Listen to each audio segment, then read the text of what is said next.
Quelle est la pire erreur à ne pas faire sur votre CV? Et là, on parle pas d'une petite erreur, genre faire des fautes d'orthographe. On considère que tu sais faire un CV, que tu es plutôt bon. Et donc, on parle vraiment d'une erreur qui n'est pas évidente.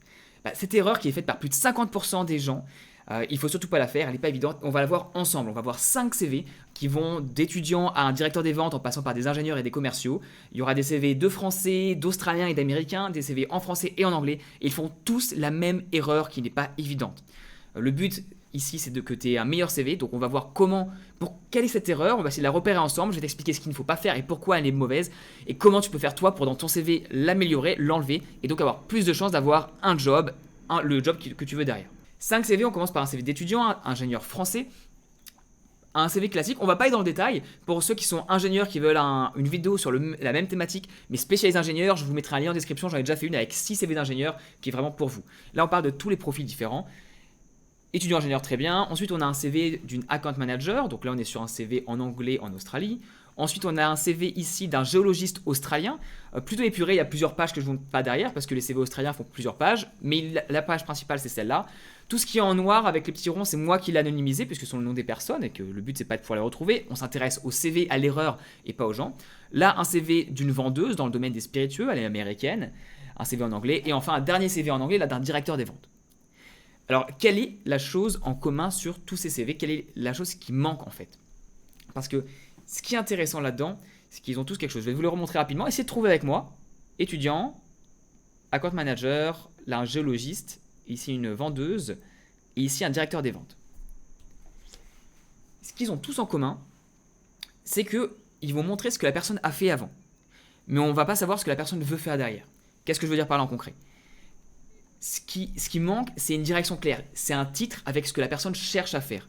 Un CV, lorsqu'on vous approche, on va souvent se dire, ok, il faut que je mette tout ce que j'ai fait dans ma vie, tout ce que j'ai fait comme expérience professionnelle pour essayer de me vendre et d'avoir soit mon stage, soit mon boulot. Le problème, c'est que ça, c'est bien, il faut le faire, et bon, on va partir du principe que tu sais le faire, mais il faut aller plus loin. La personne qui lit le CV, la question qu'elle se pose, c'est pas qu'est-ce que tu as fait avant, c'est qu'est-ce que tu as envie de faire et qu'est-ce que tu fais surtout. En fait, c'est pas qu'est-ce que tu as envie de faire. Pardon, c'est pas qu'est-ce que tu as envie de faire, c'est qu'est-ce que tu vas pouvoir faire toi pour moi qui t'embauche. Et donc, il faut répondre à cette question-là. Là, par exemple, on me voit étudiant-ingénieur. Mais qu'est-ce que ça dit? Ça dit rien. Ce qu'il faudrait mettre, c'est stagiaire, soit stage ouvrier, soit stage en data science, soit stage en ingénieur informatique, soit stage en robotique, peu importe. Mais il faut avoir une direction. Là, on passe au deuxième. Account manager. Alors, quand on va ou account director, quand on regarde les expériences, elle va le dire dans son paragraphe. Là, ici, on est sur un CV qui est australien, donc il y a des lignes sur elle. Mais c'est pas clair. C'est-à-dire que si je vous montre le CV de loin, en une demi-seconde, on ne sait pas ce que la personne veut faire. Et c'est vraiment le but, c'est que lorsque je regarde votre CV, on va imaginer que mon téléphone, c'est mon CV, je puisse le voir instantanément. Là, pareil, on voit le nom, mais il faut aller lire pour savoir ce que la personne veut faire. Je vous l'ai dit à l'oral, donc je vous dis que c'était un géologiste. Et c'est bien, mais il faut vraiment que ce soit en top du CV.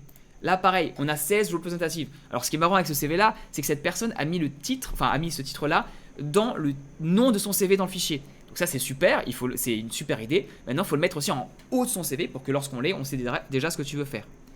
Et enfin, la dernière personne, pareil. Alors là, juste je précise parce que j'ai anonymisé, mais les XXX, c'était le nom et le type de visa, parce qu'on est sur un truc en Australie. Donc, c'était pas le titre du CV. Et pareil, ici, mettre en gros le poste qui est recherché. Pourquoi? Parce que ça donne une direction, ça vous permet d'aller amener le CV sur ce que vous voulez faire derrière, dans le futur, et pas dans le passé. Et ça, c'est super important. Donc ça, c'est vraiment l'erreur numéro 1 que toutes les personnes qui m'écrivent, que 50% des personnes qui m'écrivent font. Ça, ce sont tous des CV que j'ai eu cette semaine. Donc c'est vraiment pour vous montrer que c'est récurrent. Et si vous avez des questions là-dessus, mettez-moi les questions en commentaire. Et puis à la prochaine vidéo. Bye.